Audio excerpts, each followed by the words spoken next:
Alright, so right now we are going to take a closer look at exactly how this entire booking system actually functions for you. For instance, let's imagine a customer is in the process of making a new booking. They will simply click on the shop's specific link to gain access to it. The specific link to the shop will look something quite similar to what you see right here. Allow me to demonstrate exactly how it functions for you. There it is. And then, as soon as the customer decides to click on that link, the page will appear exactly like this. So, there's the restaurant name. Then there's the last booking and kitchen close that we set up in the message. The restaurant address will also have the kitchen close info like this. And then the customer will make a booking. Let's say you want to book for this Friday, the 10th.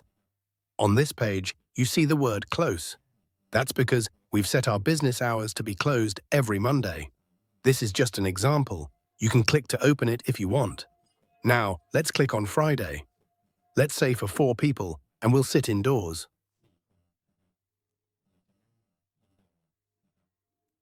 Are you planning on heading out for lunch, or would you prefer to go for dinner instead? For the sake of this particular example, I think I will go ahead and select dinner. Now we need to move on and decide on the most appropriate time. Let's go ahead and pick 6 o'clock. It's 6 o'clock now, and it's showing 6 o'clock as an option, along with other nearby times for us to choose from. There we go.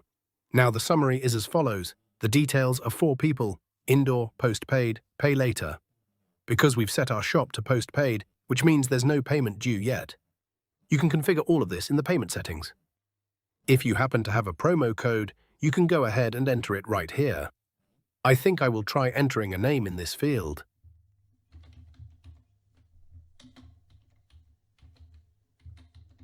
Alright, so regarding the specific email address field that we need to fill out right here, I think the most efficient course of action would be for me to simply go ahead and input the official QuickBooking email address into that particular section so that we can move forward with the process.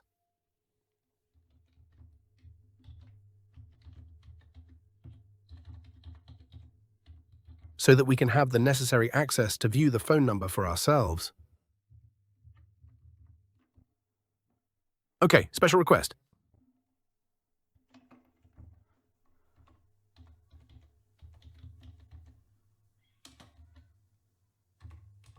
Okay, so now, once we have gone ahead and clicked on the booking button right here,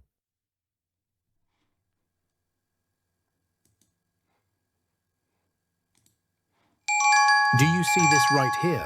If we are logged into the shop system, you will hear an alert sound that notifies you whenever a new booking has come in. Now, when we are at the shop interface, we can click to open the Manage Booking section, and right here, there really should be, bookings arrive in a list like this, see? This entry is the payment. It's not settled yet, it says not paid.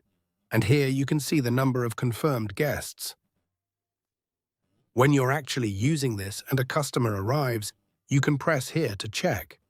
For example, if a party of 4 arrives and we've assigned them to table 2, but they decide they want to change tables once they're here, we can go ahead and press Detail like we just did.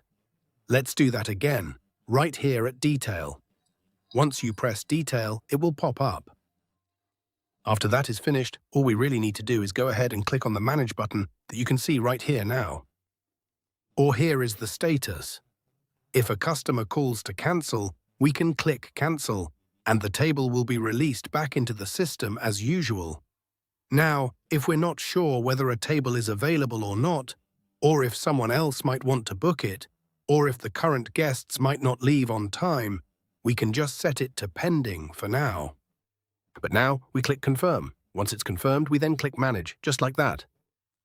Now, in our restaurant, let's say a customer arrives and wants to change their table. We might try to select table 1, but it won't work because it only has 2 seats, and they booked for 4.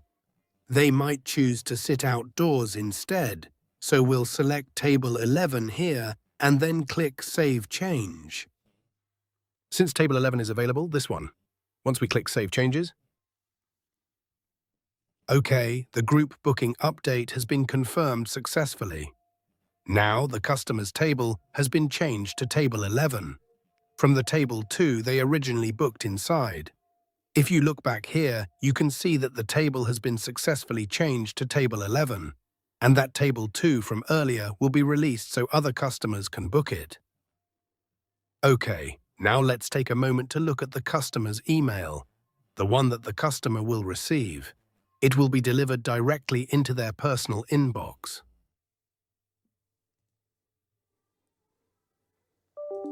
Do you see that, my honey?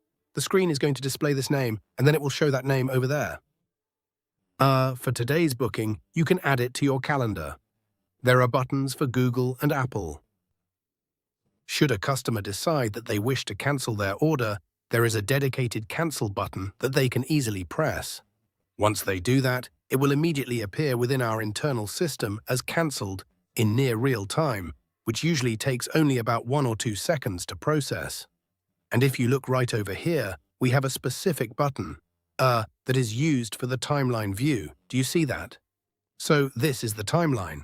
Let's assume we have 2 tables right now, Table 1 and Table 2. Now we have the timeline. If we move a customer from Table 2 to Table 11, it will show up here that the name, Thai Citizen, has a reservation for 4 people, from 1800 to 1930. It will all be displayed right here. Now, let's say another customer comes in and wants to change tables again. They don't like this table and want to move to Table 12, so we